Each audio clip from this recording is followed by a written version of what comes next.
First, the Nottoway plantation burns to the ground. And now I'm finding out that last month, the Fort Bend Confederate Museum in North Carolina was crushed by a tree, and it's a total loss. Now, I'm not trying to be petty, but this is giving God ain't pleased, because even Mother Nature's out here like, y'all need to let it go. Now, let's be clear. It's not like the government is out here trying to rebuild this place. This isn't some national preservation project. It's a bunch of private groups working to bring it back. And a lot of them have Dixie in the name. So just to let y'all know, when people say Dixie, they're not just talking about sweet tea and front porches. It's a code word. It refers to life below the Mason Dixon line. You know, the dividing line between free states and slave states. So when you hear Dixie pride or Dixie heritage, you got to know what they're talking about. They're talking about the Confederacy, slavery, and rebellion wrapped up in nostalgia and still as tradition or heritage. Now, the Confederacy, they didn't just lose the war. They went to war against the United States. They formed their own government, raised their own army, and attacked the country they used to belong to.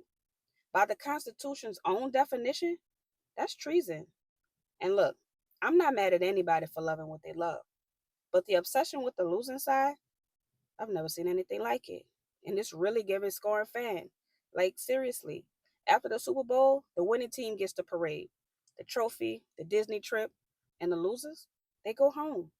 Have you ever seen a stadium with a banner that says, "We lost Super Bowl number two" or "Proud runner up Super Bowl 41"? Well, maybe a few times, but that ain't normal. That doesn't really happen a lot, but it does in the South. And just like when you hear those teams that lose say, "Oh, we should have won," or "We almost won." And yeah, I almost hit my $50,000 parlay last night, but I didn't. The facts are the facts. Y'all lost. So let it go. I mean, they got it so bad that they even got a whole month to celebrate the Confederacy. And y'all already know in Mississippi, they don't even recognize Juneteenth as an official state holiday. They don't close the offices or nothing, but they do celebrate Confederate Memorial Day. But I digress. So it's okay to raise money to rebuild a museum honoring the losing side of history, but we're told to get over it and let it go when we speak up about exhibits being dismantled at the Smithsonian in DC. How does that work? And how can you wave the American flag and the flag of the people who went against it with your whole chest out?